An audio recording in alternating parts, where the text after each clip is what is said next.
Morning, guys. This is after the last group game of the Euros 2024, man. And yeah, man. I've been reading some of the articles. I've been listening to some of the people talk. I've been seeing the interviews after the game from the manager and the players.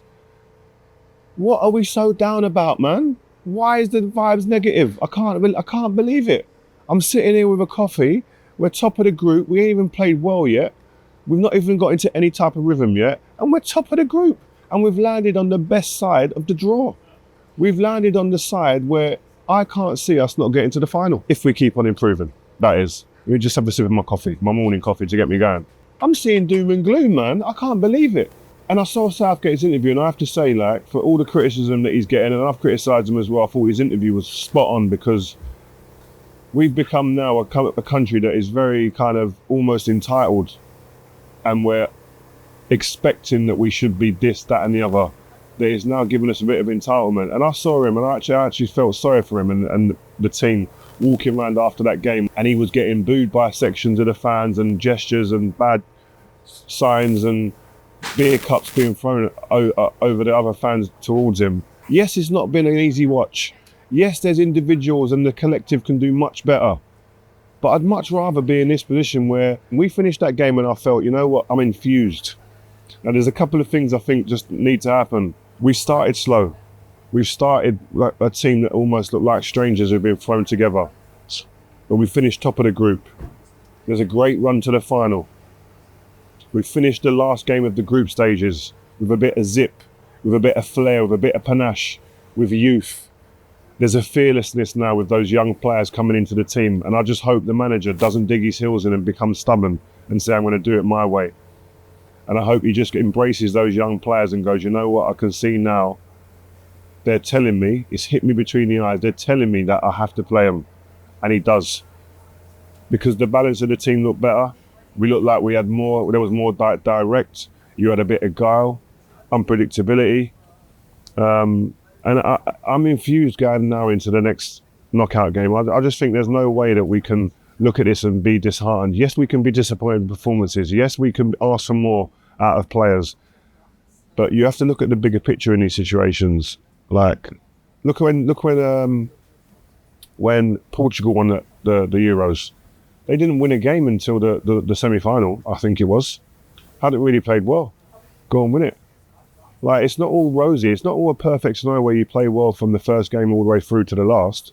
But I think this group are going to build a belief. I really do. And I'm behind that, man. But I do believe that we're here. We should be able to criticise. We should be able to point the finger and go, bloody hell, what's going on? But it shouldn't cross over into venom, into almost toxic vibes that I was seeing around the stadium, which wasn't nice.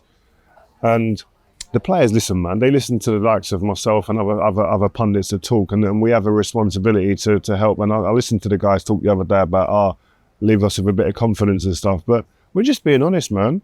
And we're saying it as it is, and we're being honest about the performance. Yesterday, I thought was too slow. First half especially. The one time that we sped up the game, we score a goal which was deemed offside, which rightly it was offside. But that was the one moment in the first half that we actually played a little bit quick. 1-2s. Where's the 1-2s? All these players grew up playing 1-2s and passing and moving. It was pass it, look, pass it back, sideways. Pass it, look, pass it. You can't do that, man. And I think in the build-up play, I think the manager, I'm sure, and the coaching staff will look at it. But the left-back area is a concern for me. Trippier's playing there, obviously, he's not a left-back. But just the positions he takes up, I think have to be so much more advanced when we're in possession. Get higher up the pitch, drag some of their players back with you, and free up some space for Phil to be a little bit more rogue and go in and out and find the space in the 10 role. But also, I think Jude Bellingham, I think he has been given an unbelievable last year in terms of press, PR, in terms of hype, and he has deserved every single ounce of it, by the way. He's been phenomenal. He's done stuff that we haven't seen done before. He's won the lot. But in this tournament, I'm seeing a 20-year-old playing at times. He scored a goal, looked magnificent in the first 45, but there's traits of a 20-year-old inexperienced player that needs a bit of guidance, I think. And I think this is the responsibility of the manager and the other senior players in the team.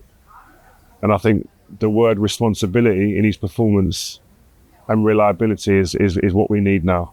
I don't think we cannot, but I think you've got Declan Rice in there. I think he's doing a good job, played well again yesterday. But you need Jude to be your number 8, and you need him to be a reliable, responsible number 8. I think in this team, there's other players that can do that, roaming about and that playing with a bit more freedom, like a Foden or Cole Palmer when he comes in.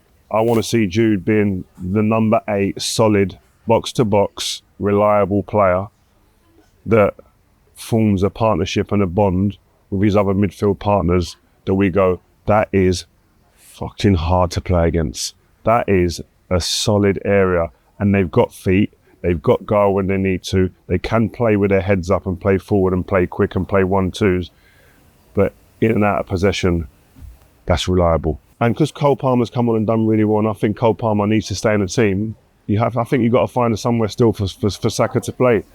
Or do you keep Saka on the right and say to Cole Palmer, listen, you come in, Gallagher sit down and play Cole Palmer in the 8/10 position? Or do you swap him and Foden and put Foden in there now? I don't know, but I think you've got to find a way of getting these guys in. I think Gordon's shown in a little, he come on at 87 or 88 minutes and showed, listen, what we've all been screaming for, somebody's going to get the ball and go to the fullback. Oi, come on then, let's have it. I'm going to go outside you, I'm going to go inside you, but I'm going to put you under a bit of pressure and test you. That's what we want, man. But as Gareth Southgate been having us on, has he gone, you know what, group stages, I've got enough in this team to play with the guys that I'm going with and being a bit safe in the first 3 group games, and we're going to get through and we're going to finish top of the group anyway, and then I'm going to introduce the fearless kids. And that's what he started to do at the end, and he gave us a little taster and said, listen guys, fans, get behind us now, because this is what's a sign of what's to come. Is that what Gareth's done? Gareth, please tell me that's what you're doing, man, because if that is, you're a genius and you're the man and I'm behind you 100%. So I'm looking forward to it now. I won't look at, I was stumbling into game 2 after game 1. I was stumbling into game 3 after game 2, after what they threw at us.